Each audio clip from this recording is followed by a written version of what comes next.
सलमान भाई मिल गए आइफा में। मेरे को समझा रहे थे काफ़ी सारी चीज़ें लाइफ को लेके।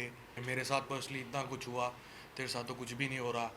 चाहे हम सुशांत सिंह राजपूत का एग्जाम्पल लें, मेरी मम्मी ने ये बात कही थी कि वो बच्चा कभी भी ये गलती ना करता अगर उसके माँ बाप उसके साथ होते तो। बचपन से मैंने ऐसा किया कि मैंने अपनी औकात से बाहर बड़े सपने देखने चाहे और ऊपर वाले ने वो सपने पूरे किए। Mark my words, 2023 you gonna see next level of Mir Gulati.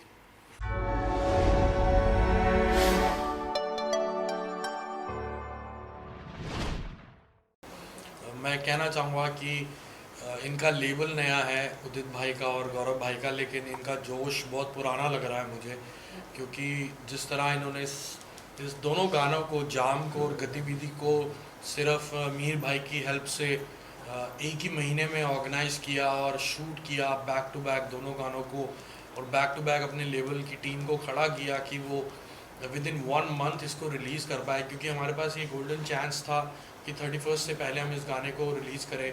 और दोनों गानों को, जाम को हमने नवंबर में रिलीज़ किया और गतिविधि को 24 दिसंबर को। और फाइनली इन्होंने बहुत अच्छा काम किया और डेफिनेटली आगे भी हम बहुत कुछ साथ में कर रहे हैं। मैं इसमें एक चीज़ कहना चाहूँगा कि मीर की एज ए डायरेक्टर विजन हमेशा बहुत बड़ा रहता है। इनकी टेक्निकल टीम बहुत स्ट्रॉन्ग है। फ्रोगलाइज्ड के नाम से इनके 7-8 लड़कों का गैंग है जो बिल्कुल पागल लड़के हैं, ना सोते हैं, ना खाते हैं, ना पीते हैं। और उसके बावजूद मैंने कई डायरेक्टर्स के साथ काम किया है। स्पेशली इस मुंबई शहर में काफ़ी डायरेक्टर ऐसे हैं जो काफ़ी सीनियर हैं, लेकिन वो अपनी सीनियरिटी गुस्से में ज़्यादा दिखाना पसंद करते हैं और बहुत टेंस माहौल रखते हैं शूट के दौरान। कभी किसी को गाली बक रहे होते हैं, कभी किसी को डांट रहे होते हैं। आर्टिस्ट के साथ सही होते हैं, लेकिन पूरा एक माहौल बहुत डरा हुआ होता है। लेकिन मीर भाई के साथ ये मेरी कंफर्टेबिलिटी, तो हम 15 साल से एक दूसरे को जानते हैं और धीरे धीरे हमने साथ में और ज़्यादा काम करना शुरू किया। मीर मेरे टूर्स, इंडिया टूर्स की बीटीएस करते थे फ्रॉम उस लेवल से लेके। मेहनत वही है पूरी, जोश वही है पूरा आज भी। और आज ये मेन स्ट्रीम वीडियोज़ कर रहे हैं, बॉलीवुड के अंदर काफ़ी वीडियोज़ कर रहे हैं। तो इनकी ये तारीफ़ करना चाहूँगा मैं कि इनके सेट पे ऐसा होता है कि बस मतलब मस्ती चल रही होती है, आपको पूरा परफॉर्म करने का, खुश रहने का मौका मिलता है, कोई स्ट्रेस नहीं होता। भले सब कुछ डिले चल रहा हो या कुछ भी हो रहा हो, या लाइट टूट रही हो या छत टूट रही हो या कुछ भी हो रहा हो, ही इज़ ऑलवेज हाँ भाई करो यार, इन्जॉय करो। So that's very much important for an artist to perform freely and to give his best, to have a director like him. That's why he's my favorite. He's the only one in India. I'm telling you. Mark my words, 2023 you're gonna see next level of Mir Gulati. All because of Yo-Yo Honey Singh. इन्होंने ही break दिया, इन्होंने ही सब कुछ दिया. Everything because of Yo-Yo No, Honey he'll Singh. break everything up.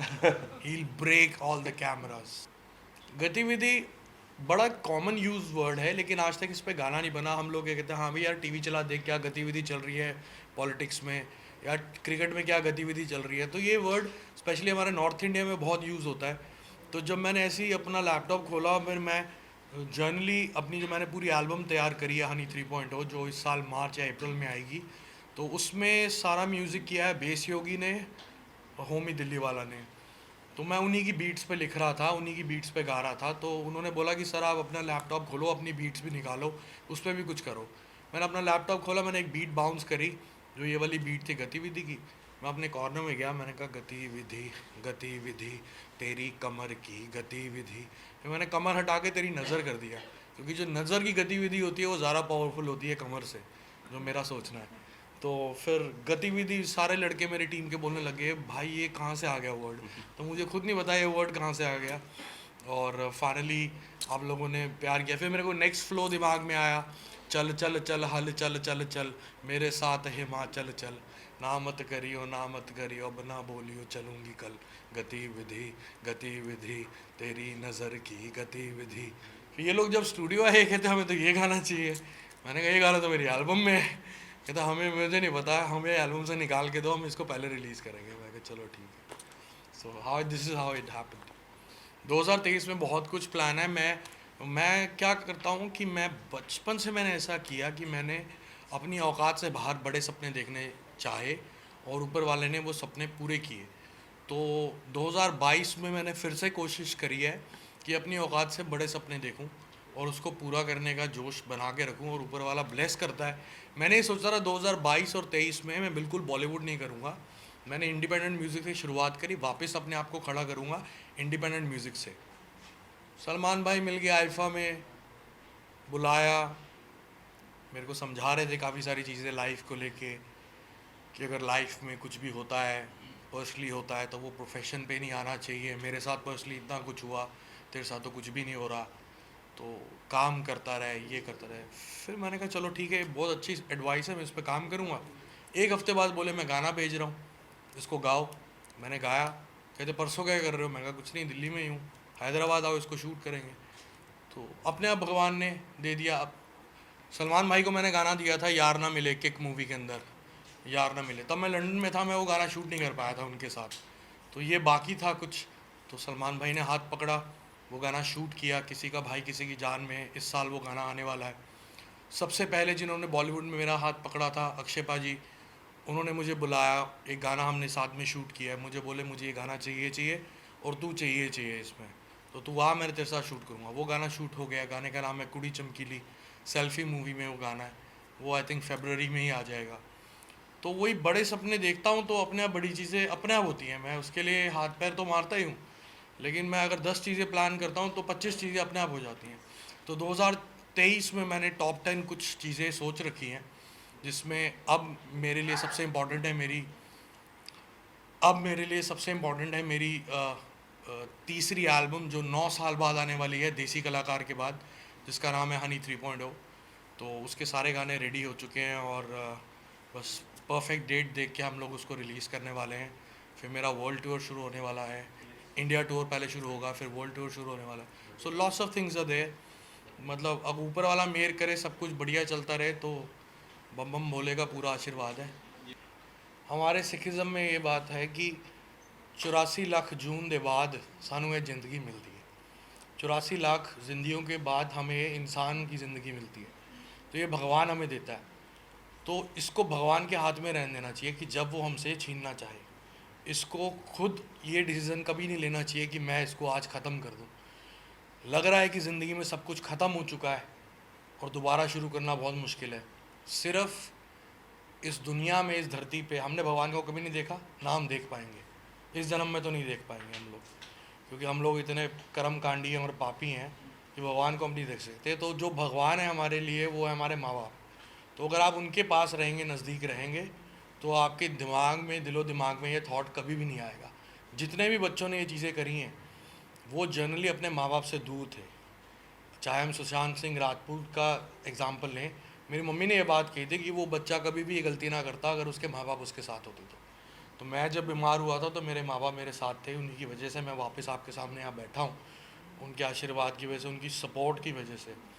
तो मुझे लगता है कि जिस भी मेरे छोटे बहन भाई को कोई ऐसी प्रॉब्लम लग रही है कि दुनिया ख़त्म हो गई है, ज़िंदगी ख़त्म हो गई है, ये नहीं हो सकता, अब कुछ नहीं हो सकता, just go to your parents, live with them, share with them, they will make everything happen again. उन्होंने तुम्हें जन्म दिया है, उन्होंने सब कुछ तुम्हें बना के दिया है, खड़ा करके दिया, तुम्हें पढ़ाया लिखाया, पैरों पे खड़ा कराया, खाना खाना सिखाया, बात करनी सिखाई, उन्होंने ही सब कुछ खड़ा करा, तो वो दोबारा खड़ा कर सकते हैं। जस्ट गो टू देम, माँ बाप से दूरी ना रखें बस। मैं चक्कर क्या हुआ कि मैं ना ख़ास गाने ना बनाने का मूड हो पा रहा था, ना एनर्जी मिल पा रही थी, ना किक नहीं आ रही थी। तो मुझे किसी ने कहा था कि आप गंगा जी होके आओ, मार्च में बोला था पिछले साल। तो मैं गया अगस्त में, अमेरिका था, अमेरिका से वापस आया, मैं अगस्त गंगा जी गया। तो उसके बाद ऐसा लकीली सरस्वती माँ ने आशीर्वाद रखा कि मैंने 45 गाने बनाए सितंबर अक्टूबर में। मैंने अपनी एल्बम डिज़ाइन की, गतिविधि भी उसी दौरान बना, जाम भी उसी दौरान बना। मुझे नहीं पता ये गाने कैसे बने। मेरे नए स्टूडियो की पॉजिटिविटी इतनी अच्छी है, मेरी टीम में है होमी दिल्ली वाला जो 5 साल से मेरे साथ है, बेस योगी 3 साल से मेरे साथ है, ननकू मेरे गुरुजी का बेटा है, और करुण। ये चारों लड़कों की एनर्जीज़ और स्पिरिचुअल लेवल इतना बड़ा है कि मैं इनके आसपास रहता हूँ तो मैं बहुत खुश रहता हूँ, और अपने आप चीज़ें होती हैं। तो पहले मैं कलेक्टिव राइटिंग कर रहा था, सबके साथ मिल के लिख रहा था, लेकिन ये 45-46 गाने मैंने खुद अकेले लिखे। तो गतिविधि ऐसे ही मेरे दिमाग में आया और सारे लड़कों ने बोला भाई ये तो कुछ डिफरेंट है। सो फाइनली सबको पसंद आ रहा है, वेरी हैप्पी फॉर। देखो भाई, मैंने चक्कर क्या है, as a music producer hip hop बहुत बनाया। और मैंने खड़के गिलासी एक मेरा गाना था 2005 में आया था, वो एक डांस हॉल बीट थी। उस वक्त में हिंदुस्तान में कोई वैसा म्यूज़िक नहीं बना रहा था। I was just a music producer at that time. 2007 में मुझे लिखने की थोड़ी सेंस आई। मैंने एक पंजाबी में रैप किया, गाने का नाम है चंडीगढ़ दे नज़ारे ने पट्टा है। पंजाब और कनाडा में अच्छा चला था वो गाना। धीरे धीरे मुझे सेंस आई, मैंने हिप पॉप किया, मैंने हिप हॉप नहीं किया ज़्यादा। और एक रैप को कमर्शियल तरीके से प्रेजेंट किया और जिसको लोगों ने पसंद किया। आज जो लड़के कर रहे हैं वो बहुत अच्छा और नया मेन स्ट्रीम हिप हॉप कर रहे हैं और मुझे लगता है कि वो इसको बहुत नेक्स्ट लेवल पे लेके जाएंगे। सबसे सुपर टैलेंटेड एक ही बंदा है इस पूरे सीन में जो मुझे समझ में आ रहा है और जिसको मैं फॉलो कर रहा हूँ, वो है Emiway Bantai. I am just waiting for his entry in Bollywood. He gonna kill everything with hip hop in Bollywood. He's the only guy who can make it next level. So from all these boys, he's my favorite. Best wishes हैं MC Stan को। He gonna be the Lil Wayne of India. जैसी उसकी look है और जैसा उसका style है, मुझे बहुत Lil Wayne जैसी वाइब आती है। और मैं हिप हॉप मतलब मैंने बिग बॉस ज़्यादा देखा नहीं है तो मुझे ये नहीं पता कि वो क्या कर रहा है बिग बॉस के अंदर, लेकिन I am giving him best wishes कि वो बिग बॉस जीते और बाहर आके बहुत सारी एल्बम्स करे और बहुत कामयाब हो।